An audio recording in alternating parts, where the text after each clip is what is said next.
আমার চ্যানেলটি দেখার জন্য সবাইকে স্বাগত। আজ আমরা types of domestic and industrial wiring part 3 দেখব। এর আগে যারা আমার পার্ট 1 এবং পার্ট 2 ডোমেস্টিক অ্যান্ড ইন্ডাস্ট্রিয়াল ওয়্যারিংয়ের ভিডিও দুটি দেখোনি, তাদেরকে অনুরোধ করব আগে ওই পার্ট 1 এবং পার্ট 2 ভিডিও দুটি ভালো করে দেখো, তারপরে পার্ট 3 ভিডিওটি দেখবে। Types of domestic and industrial wiring, বিভিন্ন প্রকার ডোমেস্টিক এবং ইন্ডাস্ট্রিয়াল ওয়্যারিংয়ের প্রকারভেদ আমরা এখানে আলোচনা করছি। আজকে আমরা এখানে আলোচনা করব কন্ডুইট ওয়্যারিং সম্বন্ধে। Introduction. Conduit is defined as a tube or channel. কন্ডুইটটা কি না, কন্ডুইটটা কিছুই না, একটা টিউব বা চ্যানেল বলতে পারি। However, tubular conduits is the most commonly used material in electrical wiring installation. তাহলে আমরা ইলেকট্রিক ওয়্যারিংয়ে যে কন্ডুইটে ইউজ করি সেটা হলো নলাকার। When cables are drawn through the conduits and terminated at the outlet or switch point, the system of wiring is called conduit wiring. তাহলে এখানে কি বলছে, আমরা একটা পাইপের মধ্য দিয়ে যে তার টেনে নিয়ে যায় এবং তারটা শেষ হয় কোথায়, আউটলেট অথবা সুইচ পয়েন্টে। এই পদ্ধতিটাকেই বলা হচ্ছে conduit wiring. Types of conduit wiring. Conduit ওয়্যারিংয়ের প্রকারভেদ। There are two types of conduit wiring system as stated below for either metallic or non metallic types. সাধারণত আমরা দু রকমের কন্ডুইট ওয়্যারিং করে থাকি। একটি হলো ধাতব পাইপ দ্বারা, একটা হলো অধাতব বা পিভিসি পাইপ দ্বারা। এবং এই ওয়্যারিংয়ের দু রকমের পদ্ধতি হয়ে থাকে। ওয়্যারিংটি যে করা হয়, একটা হলো কি surface conduit wiring system done on wall surface. তার মানে কি বলছে, এই যে কন্ডুইট ওয়্যারিংটা করা হচ্ছে এটা কি না, দেওয়ালের উপর দিয়ে নিয়ে যাওয়া হয়। মেটালিক কন্ডুইট হতে পারে বা নন মেটালিক বা পিভিসি কন্ডুইট হতে পারে। আর একটা হচ্ছে কি কনসিল্ড বা recessed conduit wiring system done inside concrete plaster or wall. তাহলে কনসিল বা আন্ডারগ্রাউন্ড বা আমরা বলে থাকি লুকানো ওয়্যারিং, যেটা দেওয়ালের ভেতর দিয়ে বা কংক্রিটের ভেতর দিয়ে বা প্লাস্টারের ভেতর দিয়ে আমরা নিয়ে যাই, তাকে আমরা বলছি concealed conduit wiring. Types of conduit. যে কন্ডুইটগুলো আমরা ব্যবহার করি সাধারণত সেইগুলো চার রকমের হয়ে থাকে। এই জন্য এখানে বলছে there are 4 types of conduit used for wiring. তাহলে এই কন্ডুইট ওয়্যারিংয়ে 4 রকমের আমরা কন্ডুইট ইউজ করে থাকি। কি কি না, 1 নম্বর হলো রিজিড স্টিল কন্ডুইট। মানে এটা হলো কেমন না, এটা একটা পাইপ যেটা অনমনীয়, মানে এটা একটু শক্ত হার্ড প্রকৃতির। 2 নম্বরটা কি রিজিড নন মেটালিক কন্ডুইটস, যেমন পিভিসি। এটাও একটা শক্ত এবং সোজা সোজা লম্বা লম্বা থাকে পাইপগুলো। 3 নম্বর কি ফ্লেক্সিবল কন্ডুইট। ফ্লেক্সিবল কন্ডুইটটা কি অবশ্যই আমরা জানি যে যেমন খুশি আমরা ব্যান্ড করতে পারি। 4 নম্বরে কি আছে না, 4 নম্বরে আছে flexible non metallic conduits. Non metallic conduits মানে বুঝতেই পারছি, একে যেমন খুশি যেদিকে খুশি ফ্লেক্সিবল হয় এবং এটা হয় পিভিসির, নন মেটালিক পিভিসি।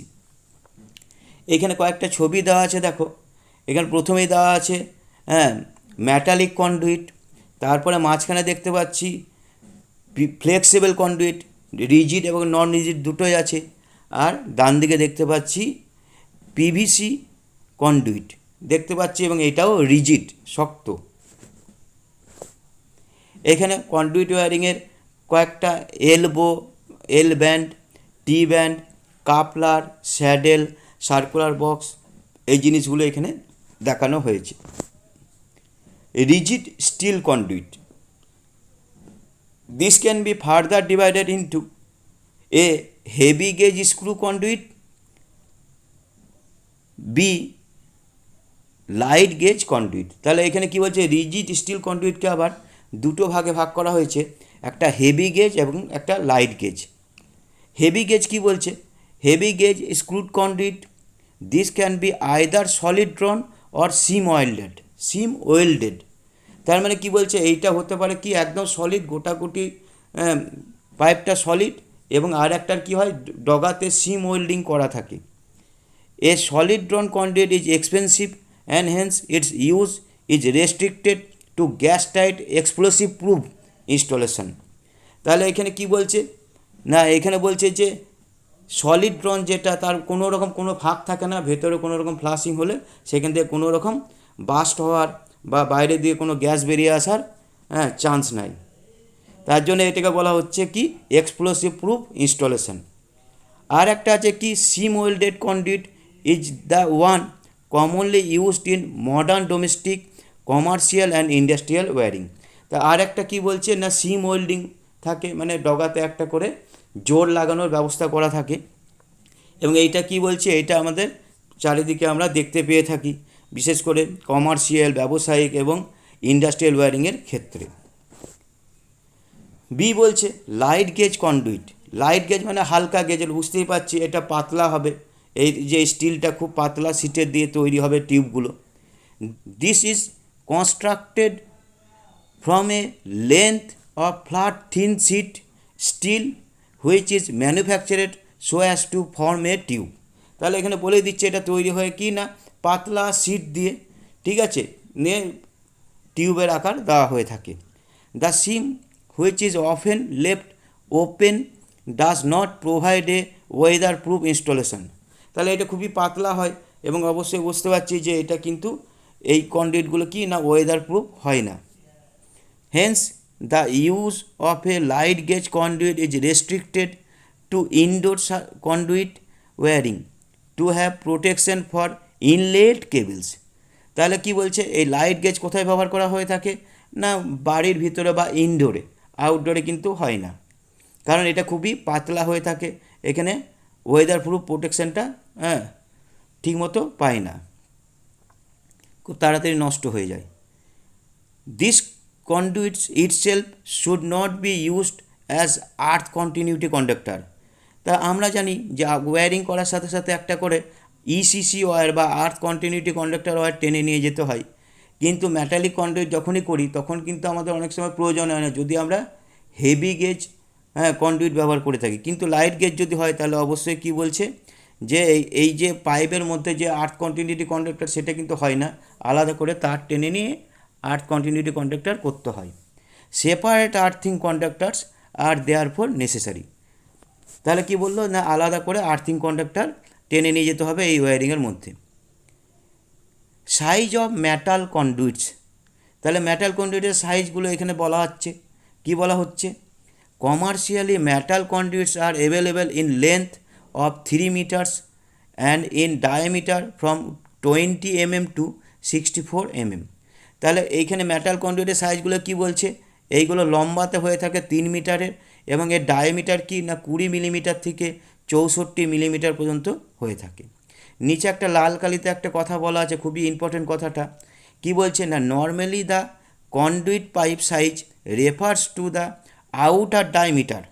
তাহলে কি বলছে, যে কন্ডুইট পাইপগুলো আছে সেইগুলো সাইজটা কিন্তু আউটার ডায়ামিটারের উপর মাপা হয়, whereas for GI pipe size are refer in terms of the internal diameter.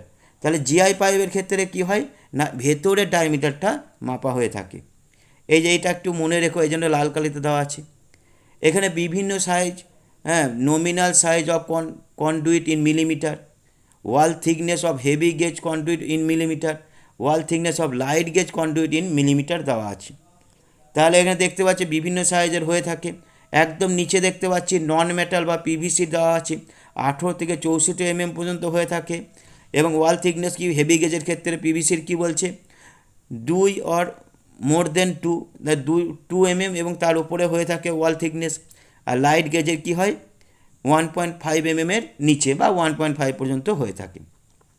আর এখানে ওপরে কি আছে, মেটালিক কন্ডুইট সম্বন্ধে দেওয়া আছে, বিভিন্ন হেভি গেজের কি বলছে 1.8 থেকে 2.5 পর্যন্ত হয়ে থাকে। আর লাইট গেজের কি আছে না 1 থেকে 1.2। এটা একটু ভালো করে দেখে রাখবে, অনেক সময় কাজে লাগে। এবার বলছে non metallic conduits, this are made of fibres asbestos, polyvinyl chloride, PVC, high density polyethylene, HDP, or polyvinyl (PV). PVC conduits are popular owing to their high resistance to moisture and chemical atmosphere. তাহলে পিভিসিটা এখন আমাদের ব্যাপক হারে চলছে, আমরা চারিদিকে দেখতে পাই আমাদের বাড়িতে আজকাল যত কনসিল ওয়্যারিং হয় সবই আমাদের পিভিসি কন্ডুইটই ব্যবহার হয়ে থাকে।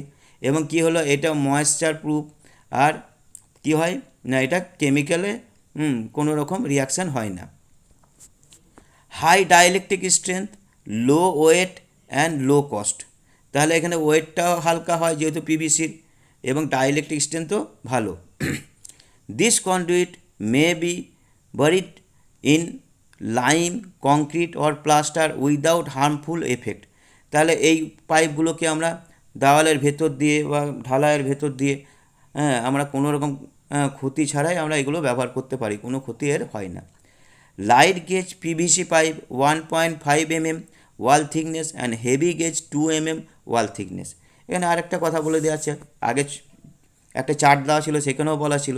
তাহলে লাইট গেজ হলো 1.5 mm মোটা এবং হেভি গেজ হলো 2 mm মোটা বা তার বেশিও হতে পারে।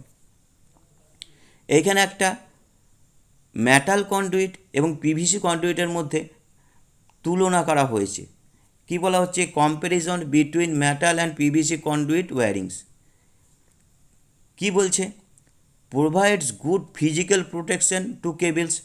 অবশ্যই জানি এর মধ্যে দিয়ে যে কেবলগুলো যায় তাহলে কোনো রকমের আঘাত ফাঘাত লাগবে না, যেহেতু মেটালের কন্ডুইট ব্যবহার করা আছে।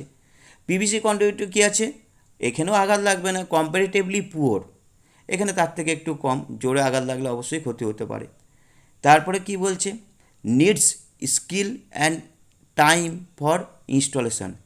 তাহলে মেটাল কন্ডুইটের ক্ষেত্রে কী দরকার না, দক্ষ টেকনিশিয়ানের দরকার এবং এই ওয়্যারিং করতে গিয়ে একটু টাইম বেশি লাগে। পিভিসি কন্ডুইট তুলনামূলক কী হয়, একটু কম দক্ষ হলেও চলবে এবং টাইমটা একটু কম লাগে। এই জন্য বলছে needs less skill and time. তারপর কী বলছে, weight more for a given length. তাহলে যেহেতু মেটাল এর ওজন কিন্তু অনেক বেশি হয় নির্দিষ্ট লেন্থের, পিভিসি কন্ডুইটের ক্ষেত্রে কী হয়, লাইটার, মানে ওজনটা কম হয়।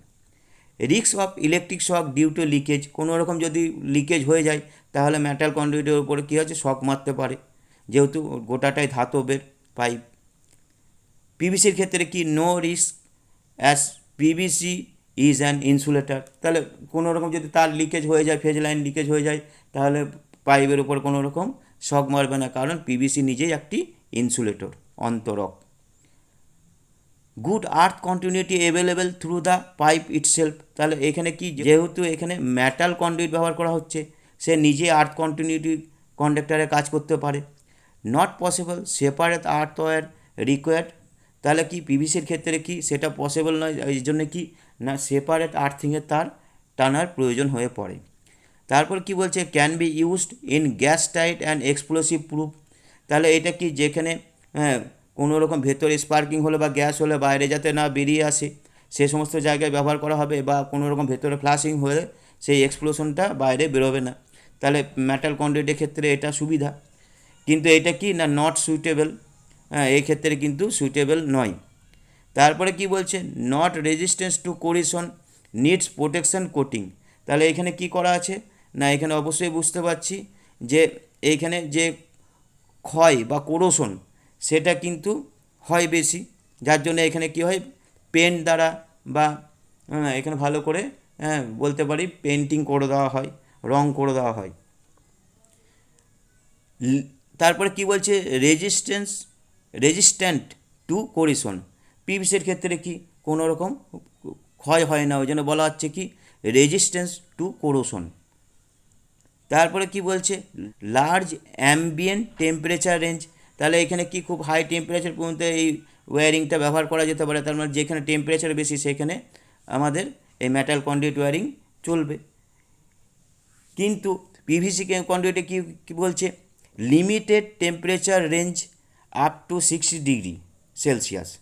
তাহলে কি পিভিসি কন্ডুইট ওয়্যারিং কিন্তু একটা লিমিটেড টেম্পারেচার রেঞ্জ পর্যন্ত ওয়্যারিং করা যাবে, তার বেশি যদি হয়ে যায়, মানে 60 ডিগ্রি সেলসিয়াসের বেশি হয়ে যায়, তাহলে পিভিসি কী হবে, গলতে শুরু করবে, মেল্ট হতে শুরু করবে, এই জন্য বেশি টেম্পারেচারে পিভিসি ওয়্যারিং করা যাবে না। তারপরে কি বলছে, ফায়ার রেজিস্ট্যান্ট। অবশ্যই জানি এখানে কি আছে, কোনো রকম ভেতরে আগুন লাগলে সেটা বাইরে বেরিয়ে আসবে না, সেটাকে প্রতিরোধ করবে। পিভিসির ক্ষেত্রে কি হবে, নন ফায়ার রেজিস্ট্যান্ট।